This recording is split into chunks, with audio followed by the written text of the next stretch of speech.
একই রে বাবা, এ তো মহা শূন্যে চলে এলাম। মনে হচ্ছে রাস্তা ভুল করেছি। কাউকে জিজ্ঞেস করতে পারলে ভালো হতো, স্বর্গটা যে কোথায় গেল। স্বর্গ ঠিক জায়গাতেই আছে, আপনিও ঠিক পথে যাচ্ছেন। কে কে কে উত্তর দিল? কে? কাউকে তো দেখছি না। কে বাবা তুমি? আমার নাম ক্রিং ক্রিং। কি বললে? হিং? হিং নয়, আমার নাম ক্রিং ক্রিং। সেটা কি বস্তু? আমি হলাম স্যাটেলাইট অডিও সিস্টেম। সে তুমি বুঝবে না, আমরা তোমার যুগের থেকে অনেক এগিয়ে আছি। মানুষের মৃত্যুর পর তার সমস্ত প্রশ্নের উত্তর আমি দিই।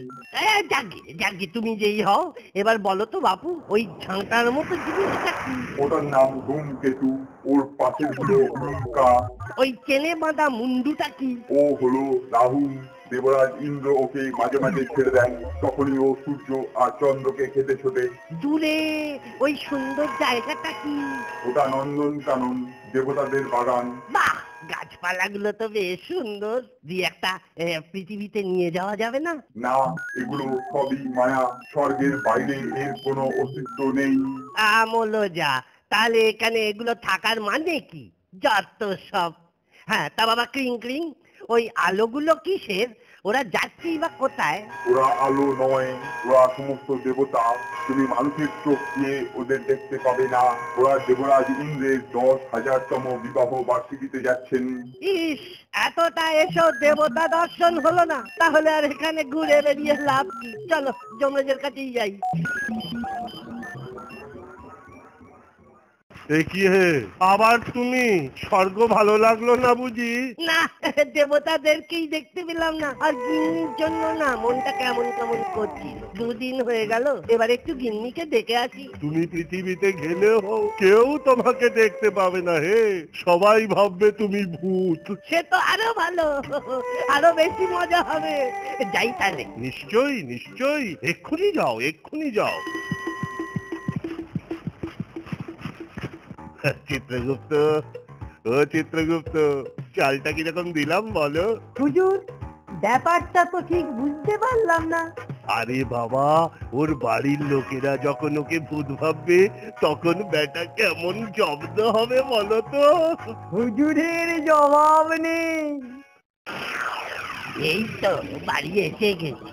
সারা বাড়ি কেমন পরিপাটি করে গোছানো সাজানো। ওই তো দেওয়ালে আমার ছবি, মালা দিয়ে কি সুন্দর লাগছে গো। কিন্তু গিন্নি কোথায়? ওহ, সেই রান্নাঘর, আমার সব থেকে প্রিয় জায়গা। এখানে বসেই গিন্নির হাতে কত পিঠে পুলি খেয়েছি, আর সেই ইলিশ মাছের মাথা দিয়ে ঘন্ট, আর সেই লাউ চচ্চড়ি। ও, আমার জিভে জল এসে যাচ্ছে রে। বেচারা গিন্নি এখন বিধবা, তাই মাছ মাংস তো কিছুই খেতে পারবে না। ওর জন্য বড় দুঃখ হয়। কিন্তু কিন্তু গিন্নি তো এখানেও নেই, কোথায় গেল? ওই তো, হ্যাঁ ঠিক ধরেছি, ভাড়ার ঘরে বসে কাঁদছে। আহা বেচারি, মাছ মাংস না খেয়ে খেয়ে এই কদিনে কেমন যেন শুকনো হয়ে গেছে।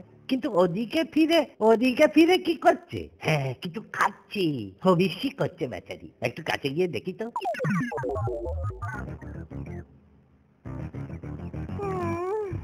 আহ, আজকে লাউ চিংড়িটা যা হয়েছে না, জব্বর। শুধু একটু ঝালটা বেশি হয়েছে, তাই ঝালের চোটে একেবারে আমার চোখ দিয়ে জল বেরিয়ে গেছে। ভালোই হলো বাবা, লোকে ভাববে আমি আমার স্বামীর দুঃখে কাঁদ। কেউ যদি আসে, তাহলেই বাটিটা লুকিয়ে রেখে গলা ছেড়ে কাঁদতে শুরু করবো। কেমন মজা! তবে রে বেটা, এই তোমার আমার উপরে ভালোবাসা, আমি ওদিকে তোমার জন্য জমালয় থেকে নেমে এলাম। তবে রে, লাউ চিংড়ি খাওয়া বার করছে। এই আশেপাশে কেউ তো নেই? ভূত নাকি?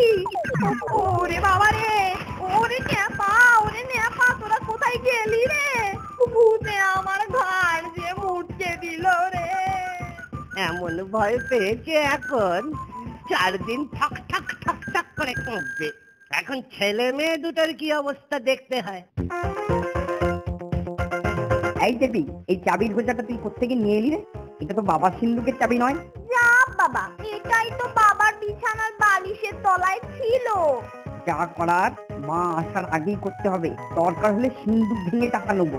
বেশি খরচপাতি একদম করলে চলবে না। তা তো বটেই, কাল রাজবাড়ি থেকে শ্রাদ্ধের টাকাটা চেয়ে আনবো, তারপর একদম তার সিকি ভাগ খরচা করবো, বুঝেছিস? একদম ঠিক। যে মানুষ মরে গেছে তার জন্য আবার বাজে খরচা করে লাভ কি? বরং টাকাটা দুজনে মিলে ভাগ করে নেব।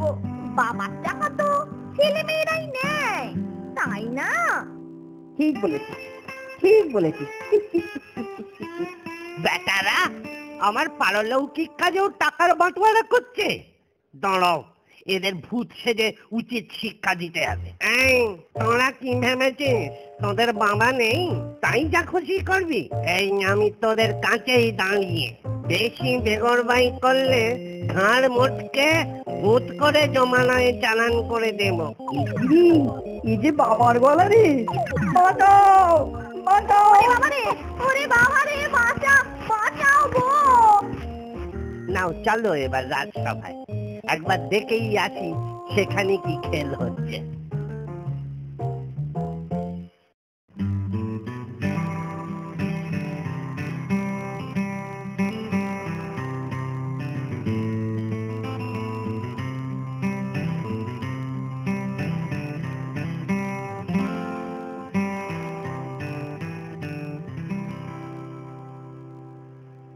আরে আমার জায়গায় পায়ের ওপর পা তুলে কে যেন বসে আছে, বেটাকে চেনা চেনা মনে হচ্ছে।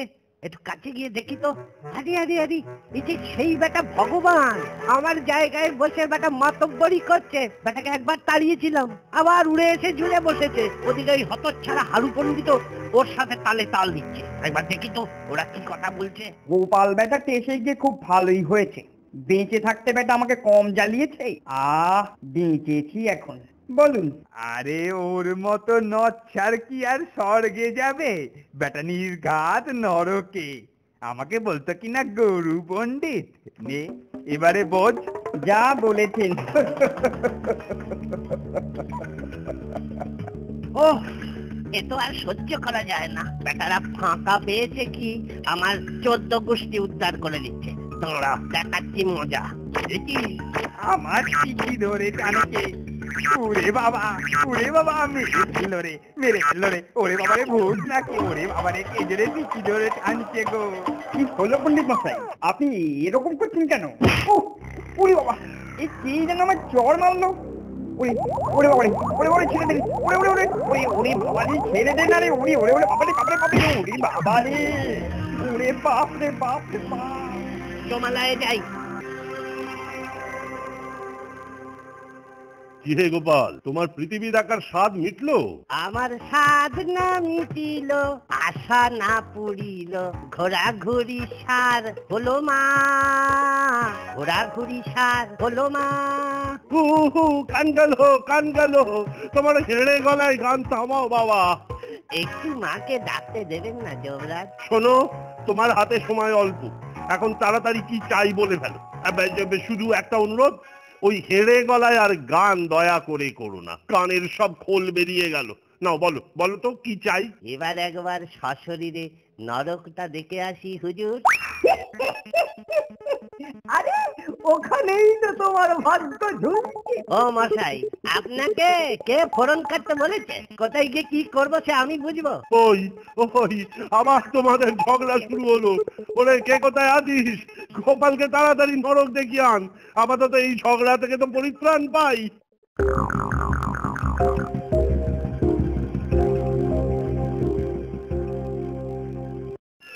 ওরে বাবা, এই তাহলে নরক! এই কি ভয়ঙ্কর, কি বিভৎস! সহ্য করা যাচ্ছে না। চারিদিকে পচা গলা, বিভৎস গন্ধ। আর মানুষগুলো এইভাবে বেঁধে রেখেছে কেন? ওদিকে আবার একজনকে গরম তেলে ডোবানো হচ্ছে। ওরে বাবা, ভয়ে আমার হাত পা পেটের ভেতর ঢুকে যাচ্ছে বাবা। না, ভাবছি আমার কপালেও কি আছে কে জানে। কাঁদতে ইচ্ছে করছে রে। কেন আমায় নিয়ে চল, যমরাজের কাছেই নিয়ে চল। চলুন।